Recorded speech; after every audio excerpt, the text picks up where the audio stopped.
This manga is about the daily life of dating a hot manga artist. Remember to support the Manga Hub by following them on Twitter and buying their manga officially. Links in the description below. Hey everyone, it's T here. The title for today's manga is called Akanabe Sensei wa Tere Shirazu, or also known as Akanabe Sensei Doesn't Know About Embarrassment, written and drawn by Naoya Tajimi. This manga is an original, and is listed as a shonen with your usual comedy, romance, and slice of life tags. The manga has been serialized for about 2 years now, and is currently sitting at 50 chapters. Each chapter averages anywhere between 12 to 15 pages each, with new updates every month. I've been reading this manga since the release of its first chapter, and I definitely think this is a great manga to read if you're looking for a cute relationship between the main couple, with a little bit of spice added onto it for some flavor, if you know what I mean. Alright, cue the B-roll.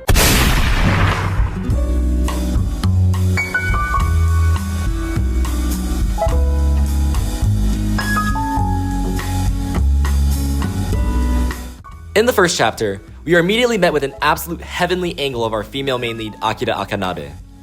Our male protagonist, Koki Sakieda, reveals that he and Akira have been going out for quite a bit, and that this first chapter is a flashback to when they first started going out.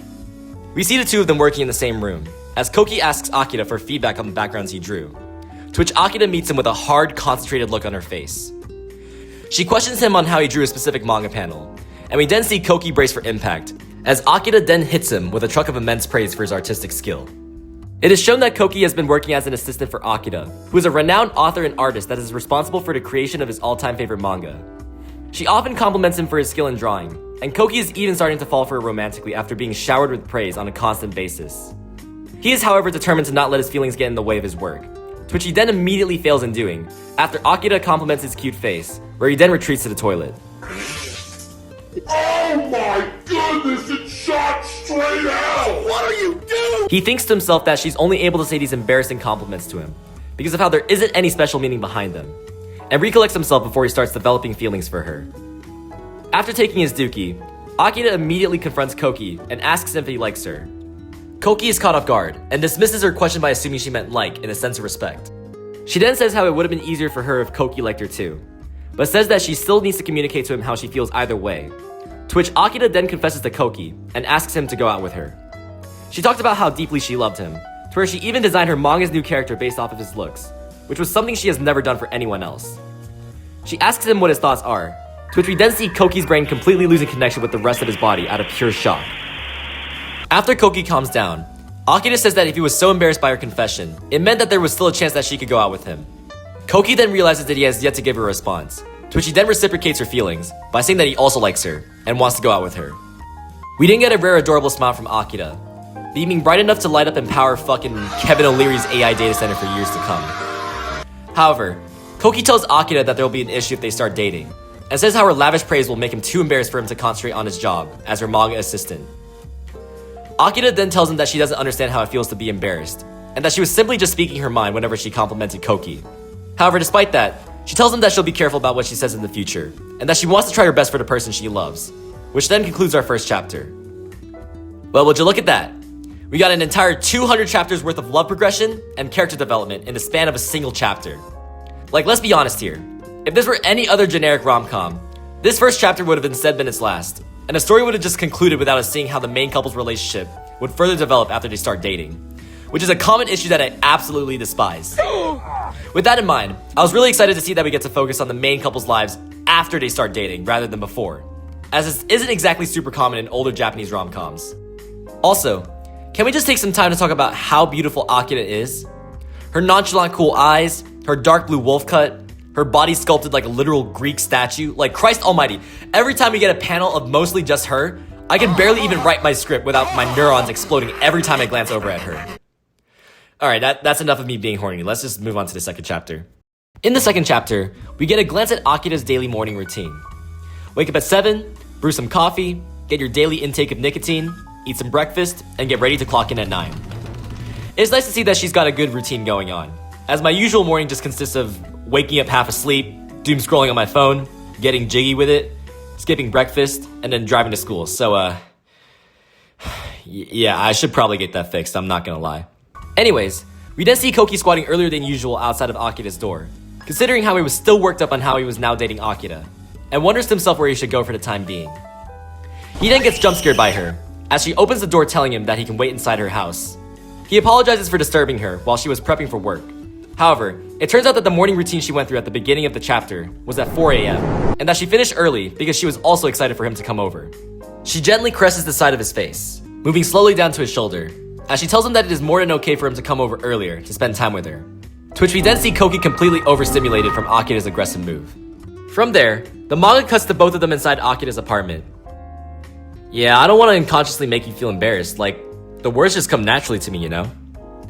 Maybe you can explain why you feel embarrassed so I can avoid repeating this mistake?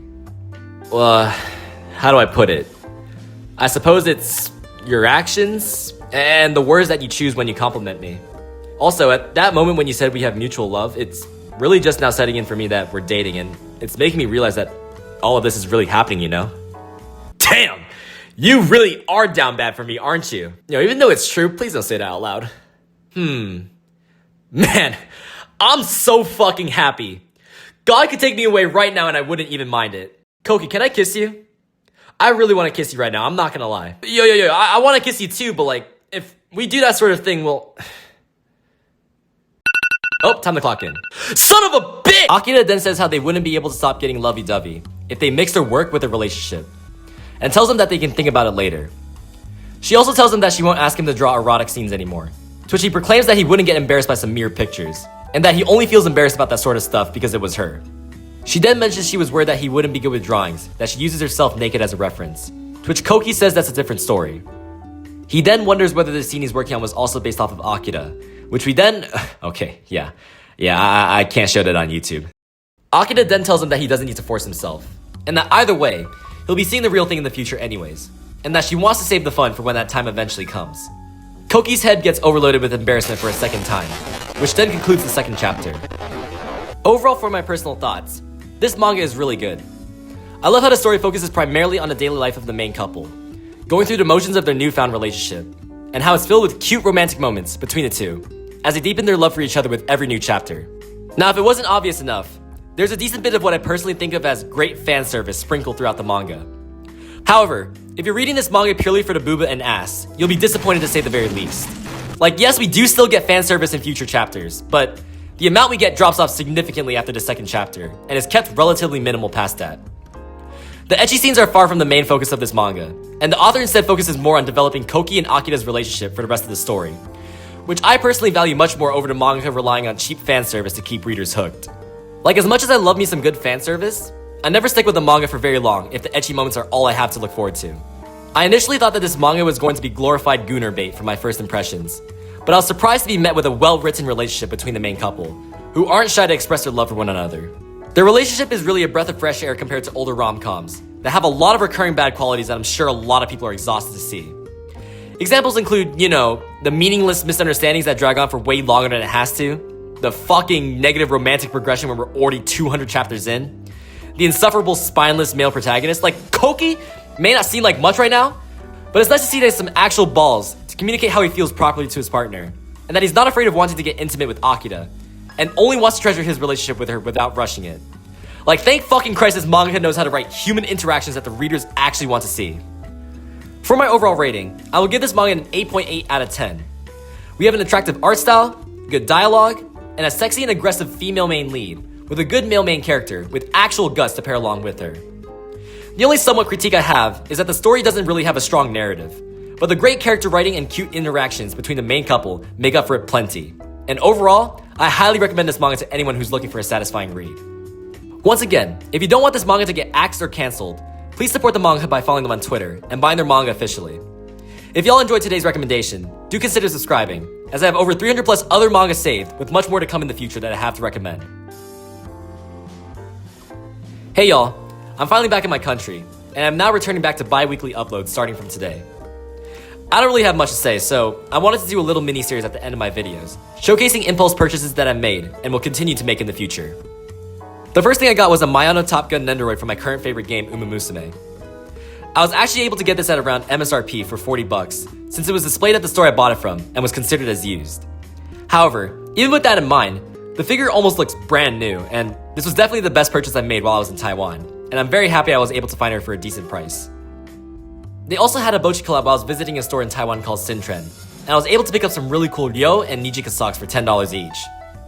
Also, if you're curious about my thoughts on the main Bocchi cast, I would say Bocchi is the most relatable, Kita is the prettiest, Ryo is the one I would want to date the most, and Nijika is just straight up wife status. If you think otherwise, your opinion is invalid to me. And yeah, that's about it. Thank you guys again for watching, and I'll see you in the next video. Bye bye.